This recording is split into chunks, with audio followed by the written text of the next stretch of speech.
Olá, eu sou o professor Evandro Ramos, seu curso técnico em segurança do trabalho. Estamos desenvolvendo juntos aqui a disciplina Gestão em Saúde e nesta aula nós vamos abordar o item 3.2 do seu material. Estrutura e desenvolvimento do PCMSO, exames médicos também nesse computo geral da organização do Programa de Saúde Ocupacional. Nesse sentido, então, lembre-se que sempre o Programa de Controle Médico de Saúde Ocupacional ele é de responsabilidade de execução pela empresa e ele sempre será executado por algum profissional da área da saúde. Lembrando que essa execução dos trabalhos vão elaborar ou desenvolver um prontuário médico. E o prontuário médico segue sigilo profissional de informações que são registradas nesse prontuário entre o paciente e o médico, ok? É importante isso, inclusive os exames complementares laboratoriais de imagem, por exemplo, seus resultados vão estar dentro desse prontuário médico. E eles são, inclusive, de guarda da área da saúde e eles devem ficar restritos de acesso a qualquer outro profissional dessa empresa. Grave isso que é muito importante, ok? Bom, o Programa de Controle Médico de Saúde Ocupacional, ele é desenvolvido pela monitorização da saúde dos trabalhadores com exames. A segurança do trabalho faz o levantamento de riscos ocupacionais e faz o monitoramento desses riscos, o acompanhamento por meio da higiene ocupacional. Então vai fazer a medição ou a dosimetria de ruído, vai fazer a avaliação de poeira, vai fazer a avaliação de químicos, por exemplo, e periodicamente vai fazer outras avaliações para justamente acompanhar a evolução ou involução desses riscos. E quando se trata relacionado à saúde do trabalhador, o trabalhador ele entra com um nível de saúde sendo admitido naquela empresa, correto? E também nós vamos precisar monitorar a saúde desse trabalhador ao longo dos anos em que ele trabalhar dentro dessa empresa. O monitoramento é feito por meio do Programa de Controle Médico de Saúde Ocupacional. Os exames realizados, eles se baseiam em duas classes ou dois tipos de exames. O exame clínico, que é em si o exame médico, propriamente dito, onde vai ser feita a anamnese, ou seja, levantar o histórico de saúde desse trabalhador, e inclusive o exame físico, ok? Onde o médico vai fazer palpação, vai fazer literalmente uma inspeção no corpo do paciente ou do trabalhador, focando literalmente o exame para aquela atividade, para aquele risco em qual foi levantado no PPRA e determinado também no Programa de Saúde Ocupacional. Ok? Além do exame clínico, que é esse que eu acabei de mencionar, nós temos também exames complementares. Os exames complementares, eles não são obrigatórios, exceto quando, aí sim serão obrigatórios, quando existir um risco ocupacional e, obviamente, esse risco ocupacional tenha uma descrição nos anexos da NR7 como exame obrigatório para aquele risco, monitoramento para aquele risco. Ok? Nós temos, por exemplo, a audiometria como exame obrigatório para monitoramento da pessoa ou trabalhador que está exposto a ruído. Nós temos, por exemplo, raio-x de tórax e espirometria torácica para fazer literalmente o monitoramento da saúde desse trabalhador que esteja, por exemplo, exposto a aerodispersóides. Então entenda que os anexos da NR7 trazem para a gente quais são as obrigações de exames complementares que devem ser feitos junto com o exame clínico na monitoração do trabalhador quando tem algum risco, ok? E nesse sentido, os exames que são realizados de maneira em geral para os trabalhadores são o exame admissional, que é feito logo literalmente na admissão, o exame periódico, conforme a periodicidade, o exame de mudança de função, o exame de retorno ao trabalho e o exame demissional. Então, com o monitoramento a partir desses exames, nós conseguimos monitorar a saúde desse trabalhador desde o momento que ele entra na empresa até o seu último dia de trabalho naquela empresa, seja para aposentadoria, seja para aquele momento que ele pediu demissão e vai para outra empresa, seja naquele momento que ele está sendo desligado, por exemplo, por N motivos, ok? E nesse sentido, então, para cada exame que seja realizado de acordo com aqueles tipos, é previsto lá no item 741 da NR7 que o médico emitirá um atestado de saúde ocupacional, ok? Isso não é atestado de doença, é um atestado de saúde, mencionando literalmente nesse ASO, né, atestado de saúde ocupacional, que esse trabalhador está apto para desenvolver as atividades para aquele cargo e setor ou não está apto para executar aquelas atividades naquele cargo ou setor. ok? Naquele setor. E sempre vai emitir o ASA em duas vias. Por quê? Uma cópia vai ser da empresa, por ambos assinados e a outra cópia será do trabalhador, ok? Então, o que deve ter nesse ASO? A própria NR7 traz a exigência de informações que devem conter no ASO. Então, venha comigo. Nome completo do trabalhador com RG, número de RG e a função desse trabalhador está executando nessa empresa. A função é a descrição correta, literalmente, da função que ele vai executar naquela empresa. É a mesma que está no contrato de trabalho, é a mesma também que está no registro da carteira profissional dele, na carteira de trabalho. Então lembre que nesses documentos tem que estar a mesma descrição de função que ele vai executar naquela empresa. Os riscos ocupacionais ou a ausência desses riscos conforme o PPRA. Então o PPRA já levantou esses riscos, o PCMSO vai literalmente copiar esses riscos para linkar, ó, com esse risco faz esse exame, esse risco faz esse exame, esse risco faz esse exame, ok? E nesse sentido, no ASO é um extrato. No ASO vai ter que aparecer quais são os riscos que esse paciente ou esse trabalhador está exposto naquele ambiente de trabalho. Quais são os procedimentos médicos, incluindo os exames complementares com data? Então, foi feito exame clínico no dia X. Foi feito exame de audiometria, exame de raio-x de tórax, exame de espirometria, um hemograma completo, em cada um nas suas datas. No ASO não aparece resultado, ok? Importante isso.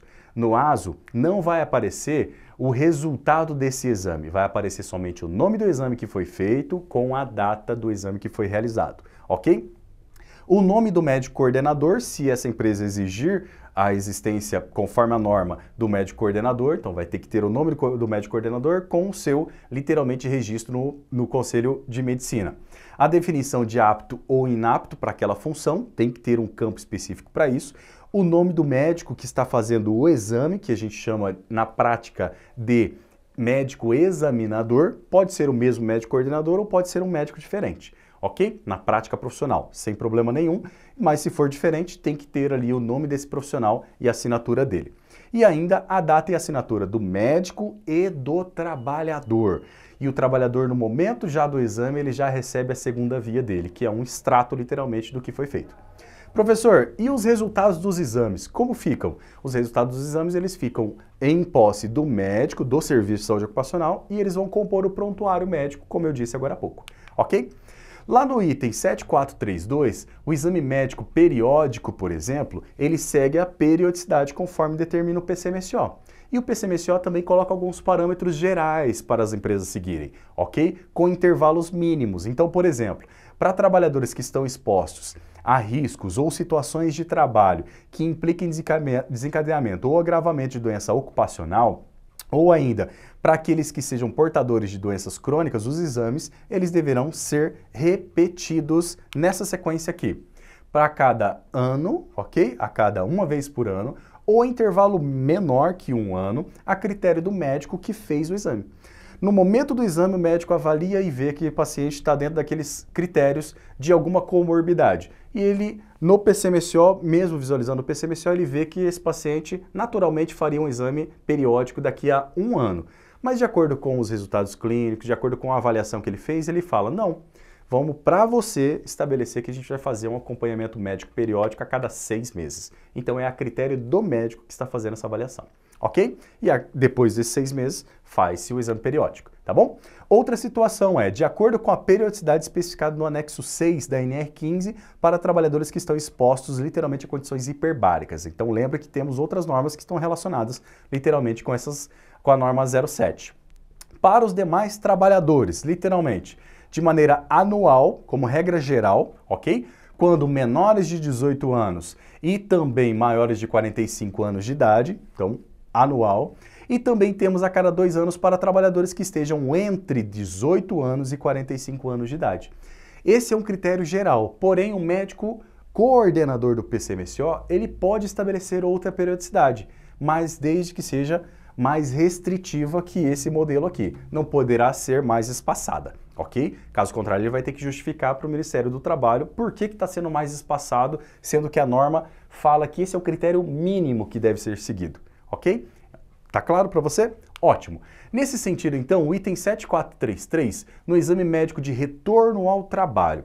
Quando o trabalhador ele ficar afastado do trabalho por um período superior, ok, a 30 dias, superior a 30 dias, sempre que ele retornar ao trabalho, deverá ser emitido um ASO, ou seja, será feito o exame de retorno ao trabalho. Tá claro?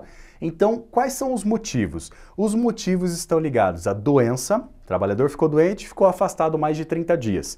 Quando ele voltar ao trabalho, fará o exame médico e esse exame será chamado de exame de retorno ao trabalho. Ou ainda algum tipo de acidente, inclusive acidente de trabalho.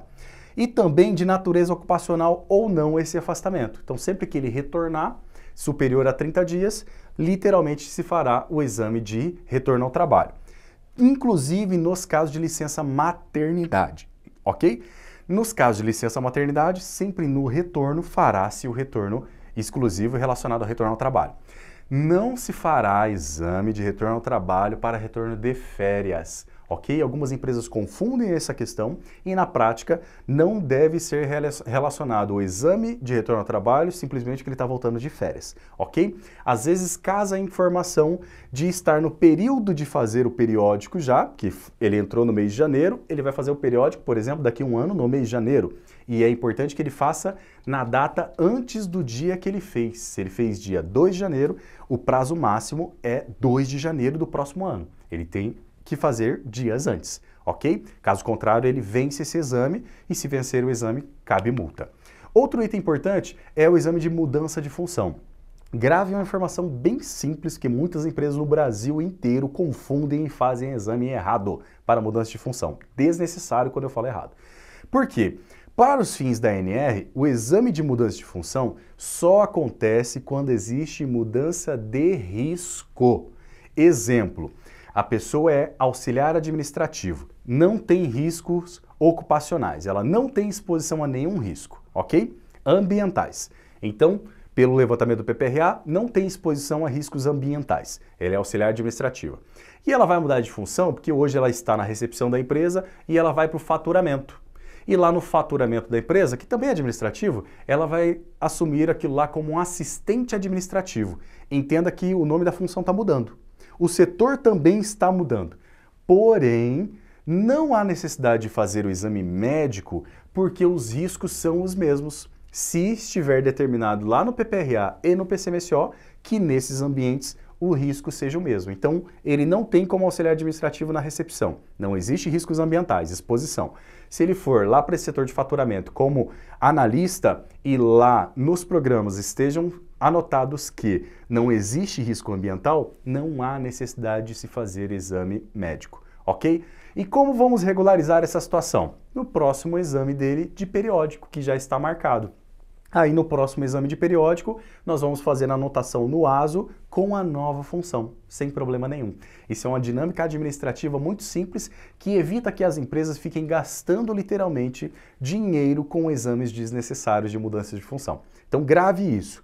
Mudou riscos, muda e aí sim faz exame. Não mudou riscos, não precisa fazer o exame de mudança de função.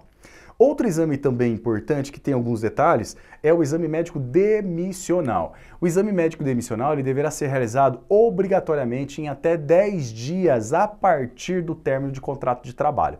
Então, findou o contrato de trabalho hoje, tem 10 dias para fazer o exame demissional, ok? Caso contrário, multa, ok? Para a empresa de acordo com esse descumprimento. E um parâmetro geral é que tenha sido realizado, ok? Então eu posso aproveitar esse exame desde que ele tenha sido realizado, para eu não necessitar fazer novamente, desde que ele tenha sido realizado em 135 dias para empresas de grau de risco 1 e 2, segundo a NR4, e até 90 dias para empresas de grau de risco 3 e 4, conforme a NR4.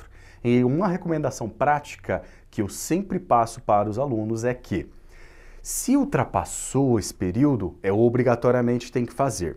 Mas geralmente na prática médica, quando passa, digamos que o trabalhador fez um exame periódico há 35 dias atrás, está dentro desse período.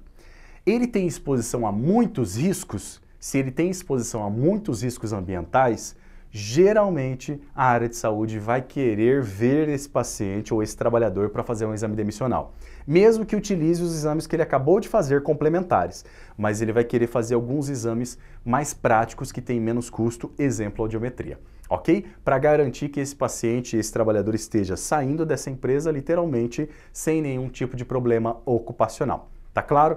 Mas grave isso. Esse critério, ele declara que a empresa não precisa fazer o exame demissional se estiver dentro desses períodos, ok? Ela fez um periódico e está dentro de 135 dias de validade desse periódico, segundo o grau de risco 1 e 2, conforme NR4, não precisa fazer o exame demissional, ok? E no caso de 90 dias, para grau de risco 3 e 4, também não precisaria fazer o exame demissional, mas na prática a gente tem esse detalhamento. Então verifique na prática. A norma é isso, na prática, o médico ele pode estabelecer uma rotina diferente, porque o programa é conforme critério médico. Bem, nesta aula nós trabalhamos o item 3.2 do seu material e falamos sobre a estrutura, o desenvolvimento do PCMSO e também os exames que são realizados relacionados à saúde ocupacional. Muito obrigado pela sua atenção e eu aguardo você na próxima aula.